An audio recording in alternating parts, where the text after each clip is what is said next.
Olá, galerinha do Colégio Estadual João 23. Aqui quem fala é o professor Clóvis de História. Pessoal, o assunto de hoje é sobre os holandeses no Nordeste. Tudo começou da seguinte forma. Quando o rei de Portugal, Dom Henrique, morreu, ele não deixou herdeiros. Então, teve uma sucessão de conflitos políticos e militares pela sucessão do trono português. Então, o rei espanhol Felipe II, como ele era parente e tinha um grande poderio militar, fez o seguinte: invadiu Portugal e anexou o mesmo ao seu império. Esse período em que a Espanha dominou Portugal ficou conhecido como União das Coroas Ibéricas. Ibéricas por quê? Porque Portugal e Espanha se localizam na Península Ibérica. Só que vai ocorrer outro fato interessante, pessoal. Na época, nesse contexto histórico, mais ou menos em 1580, a Holanda era colônia espanhola. Era colônia espanhola. E os holandeses entraram em um conflito armado e conquistaram sua independência política. Enfrentaram a metrópole espanhola e venceram a mesma e conquistaram a independência política. Então Felipe II, não satisfeito, ele vai fazer o seguinte: vai proibir os holandeses de comercializarem com Portugal e suas colônias. Então essa atitude de Filipe II vai prejudicar o comércio entre holandeses e luso-brasileiros que moravam aqui na América Portuguesa, certo? Porque os holandeses financiavam a produção de açúcar aqui no Brasil. E como benefício, era os que poderiam comprar o açúcar aqui no Brasil com os portugueses e revender o mesmo na Europa. Ou seja, os portugueses dominavam a produção e os holandeses a comercialização, a distribuição na Europa.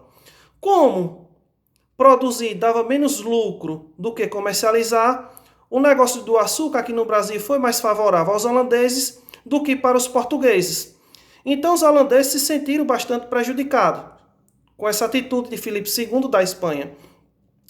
Então, não satisfeitos os holandeses com essa perda do comércio do açúcar brasileiro, eles promovem a invasão do Nordeste brasileiro, maior produtor de açúcar do mundo na época. Então, a primeira invasão holandesa vai ocorrer em Salvador, na Bahia. A Bahia era o centro político na época e o segundo maior produtor de açúcar aqui no Brasil. Então eles vêm para cá, invadem, só que os luso-brasileiros, liderados pelo bispo Marcos Teixeira e auxiliado pelos espanhóis, conseguem, através da guerra de emboscada, vencer e expulsar os holandeses daqui da América Portuguesa, do Brasil colônia. Só que os holandeses não ficam satisfeitos.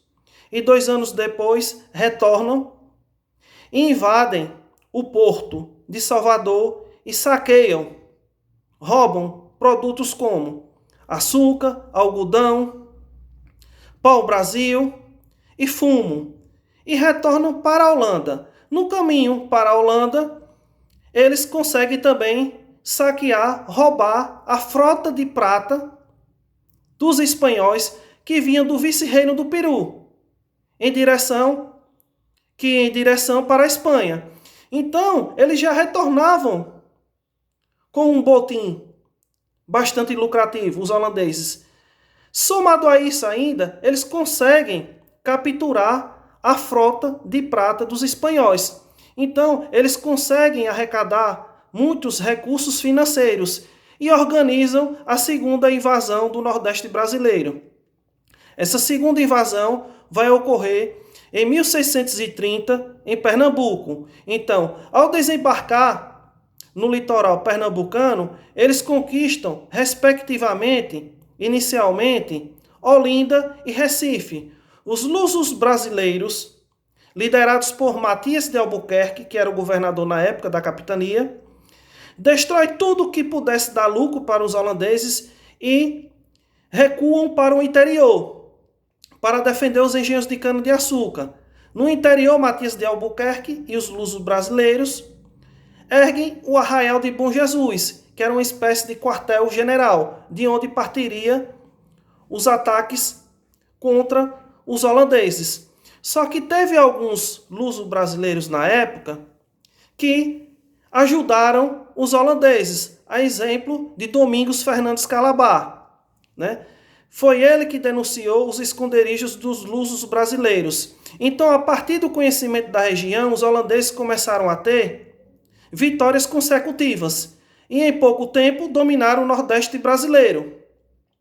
Só que o problema agora enfrentado, a partir de agora, pelos holandeses era outro. A produção de açúcar estava desativada, porque muitos engenhos foram destruídos.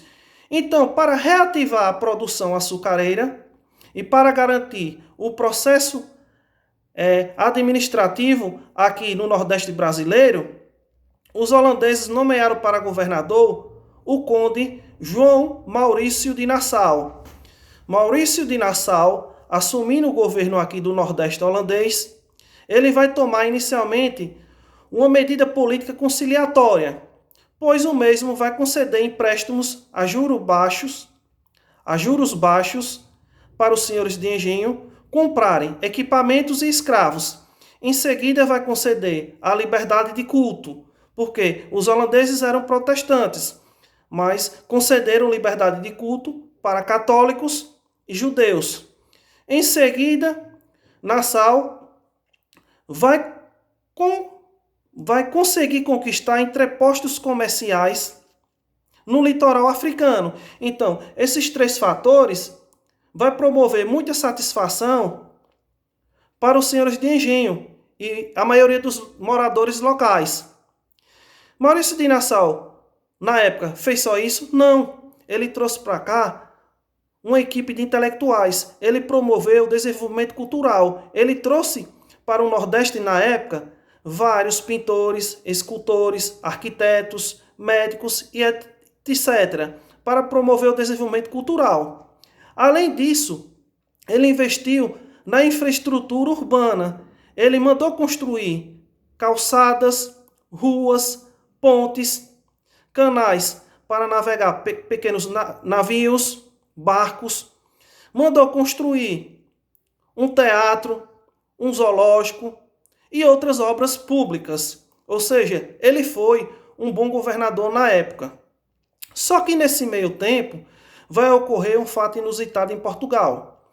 Os portugueses estavam insatisfeitos com a crise econômica e por terem perdido o comércio, os lucros com o comércio colonial aqui no Brasil. Porque o Brasil estava dominado por o Nordeste pelos holandeses. O Nordeste estava dominado pelos holandeses. E Portugal invadido pelos espanhóis. Então eles promoveram um movimento rebelde chamado a Restauração. Os portugueses promoveram uma revolta separatista e se libertaram da Espanha. Eles promoveram uma revolta separatista e se libertaram da Espanha e nomearam Dom João IV, da dinastia de Bragança, rei de Portugal. Certo? Em seguida, vai ocorrer aqui no Brasil outro caso importante. Maurício de Nassau vai ser expulso do Nordeste brasileiro pelos holandeses. Porque ele não vai estar conseguindo atender aos interesses dos holandeses, que queriam arrecadar mais lucros aqui no Brasil. E queria que Nassau tomasse as terras dos senhores de engenho, que estavam endividados e não podiam pagar. Então eles decidiram expulsar Maurício de Nassau e colocaram outros administradores no lugar dele. Só que esses outros administradores começaram a tomar as terras dos senhores de engenho que não tinham dinheiro para pagar os empréstimos. Além disso, Eles proibiram, esses novos administradores, proibiram a liberdade de culto e passaram a perseguir judeus e católicos que praticavam, que praticavam suas respectivas religiões. Então, esses fatores promoveram grande satisfação na população do Nordeste, especificamente Pernambuco, o que gerou na época a insurreição pernambucana, que foi um confronto armado entre luso-brasileiros e holandeses. Nesses confrontos armados, quem vai se sair na melhor vai ser os lusos brasileiros, que vão vencer e expulsar os holandeses do Brasil. Mas os holandeses, ao saírem do Brasil na época, eles levarão consigo seus recursos financeiros, seus conhecimentos técnicos e mudas de cana-de-açúcar. Irão introduzir a produção de cana-de-açúcar e a produção de açúcar nas ilhas das Antilhas, no Oceano Atlântico, que eram colônias holandesas. Então, em pouco tempo, o açúcar antilhano, de melhor qualidade e mais barato, vai fazer concorrência ao açúcar brasileiro e vai desbancar o açúcar brasileiro da concorrência, gerando uma crise de produção de açúcar aqui no Brasil.